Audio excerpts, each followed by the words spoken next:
El paramilitarismo es una vieja estrategia de un sector poderoso del establecimiento que ha contribuido a impedir que prospere una salida civil del conflicto armado. En Colombia, casi todo campesino puede decir que su padre o su tío o su abuelo fue asesinado por las fuerzas públicas, por los paramilitares o por las guerrillas. Es la diabólica inercia de la violencia que desde antes de 1948, año del asesinato de Gaitán, ha dejado más de 1 millón de muertos. El rompimiento se produjo cuando a comienzos de los años 80 me topé con una anciana que me contó su vida, que había sido una continua vida. A sus abuelos se los habían llevado las tropas liberales en las guerras grandes de los 900, y nunca más se supo quién ganó esas batallas porque jamás regresaron. Entendí que el camino para comprender no era estudiar a la gente, sino escucharla.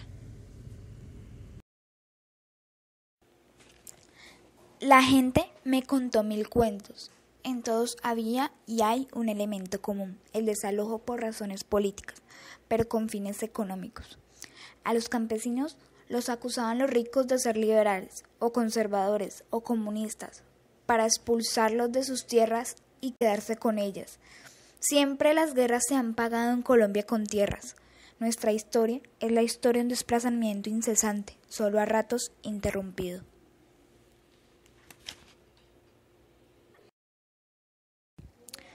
Por aquella época, el gobierno de Samper me nombró asesor externo del consejero de paz, un puesto que me permitía dar opiniones sin que ellas me comprometieran con la política gubernamental. Había posibilidades de que la guerrilla entrara en conversaciones, y así nos los dio a entender. La única condición era despejar el municipio de La Uribe, una región emblemática para las FARC. El gobierno, hechas las consultas políticas, se mostró dispuesto a hacerlo. Y entonces se atravesaron 2 obstáculos. De un lado, la crisis relacionada con los dineros calientes en la campaña electoral de 1994, que puso al presidente Samper a la defensiva.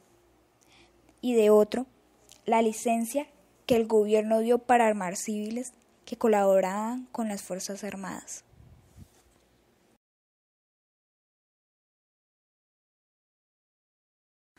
Yo continuaba publicando una columna de opinión en El Espectador, en la que denunciaba las masacres de los paramilitares, criticaba al gobierno por su debilidad frente al proceso y, sobre todo, señalaba la creciente autonomía del poder militar frente al civil como el origen del mal. Las posiciones críticas que adopté me ganaron la animadversión abierta de la derecha y de los militares, que comenzaron a señalarme como defensor intelectual de la guerrilla. Denunciaba tanto la extorsión de la guerrilla como los vínculos de los militares con los narcotraficantes y de estos con los paramilitares. Fue una pelea desigual que, debo reconocer, fue posible dar gracias a que el gobierno nunca me impidió opinar libremente, inclusive contra muchas de sus tesis. Por su parte, El Espectador no suprimió de mis columnas ni siquiera una coma, antes bien me enseñó a ponerlas. En esos días, la guerrilla copó una base militar y se llevó a 100 soldados presos. El gobierno se debilitaba rápidamente. La iglesia, los gremios, los medios de comunicación y naturalmente los Estados Unidos cerraban filas en su contra. Samper tambaleaba. Yo continuaba tratando de decir que el problema del país no se resolvía debilitando al Estado, sino iniciando negociaciones de paz. Insistía en que el mayor obstáculo era el hecho de que el poder militar no le obedecía al civil y que en esta fractura se fortalecía el paramilitarismo. Si la guerrilla no respeta a los miembros de los partidos políticos de derecha, tampoco nosotros podremos respetar a los subversivos enquistados en los estamentos gubernamentales.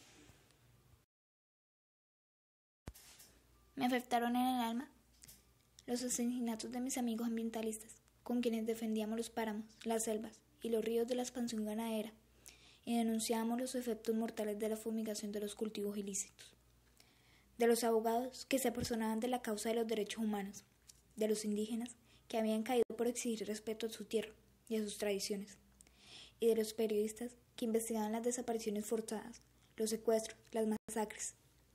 Escribí una columna donde, a pesar del miedo, dije: llegó el momento de aclararle al país cuáles son los vínculos entre el establecimiento, el Estado y los paramilitares, y de entrar a saco contra todo lo que había impedido el ejercicio de la democracia y de la oposición civil. No había acabado de firmar el artículo cuando recibí un regalo: el libro negro del comunismo, la conocida y rigurosa investigación realizada por el equipo de la RNC, con una dedicatoria manuscrita en la que se me decía de una manera enigmática que la historia reserva un lugar adecuado para quienes la trazan y otro para quienes tuercen. 3 días después recibí una nueva carta en la que me advertían que los paramilitares no eran desmontables, como yo lo pedía, pero en cambio ellos sí estaban dispuestos a desmantelar la paraguerrilla, que les hacía más daño a las instituciones que los mismos guerrilleros. El objetivo de las autodefensas es silenciar las voces que las critican y alcanzar un reconocimiento político para tener acceso a la mesa de negociaciones. Esa noche, un 24 de diciembre, la decisión de exiliarme. La Embajada de España en Colombia me había ofrecido protección y viabilidad para establecerme en España. Desde que comenzaron las amenazas había previsto una salida semejante, pero era difícil saber cuándo se cruza la raya. Yo sentía el peligro, aunque me empeñaba en ocultarlo. Sabía que el precio era el desprendimiento de mis hijos, de mi gente y de aquello que uno va acumulando y que quiere entrañablemente. El exilio, a pesar de todos los dolores que ha significado, me ha enseñado a mirar a la cara de la soledad que siempre anda conmigo y a no tener más que lo que llevo puesto, para no perder la libertad de regresar a Colombia a cualquier hora de cualquier día. Los sabores amargos del desarraigo cambian y a veces llegan a ser hasta agridulces. Echaba de menos a mi gente, las travesías por las cordilleras y los llanos, y me hacían falta hasta mis enemigos.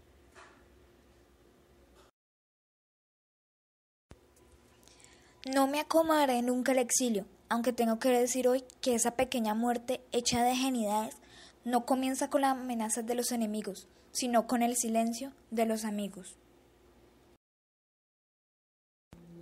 No obstante, cuando mataron a Jaime Garzón, admití que no podía regresar pronto. Conseguí una mesa de trabajo grande, afilé la pluma y comencé a escribir este libro. Al terminarlo comprendí, agachando la cabeza en señal de profundo respeto, que el drama de mi exilio, a pesar de sus dolores, es un pálido reflejo de la auténtica tragedia que viven a diario millones de colombianos desterrados, exiliados en su propio país. Creo con ellos que solo un acuerdo político profundo permitirá echar las bases de una democracia verdadera. La guerra no tendrá resultado distinto a la dictadura de los vencedores.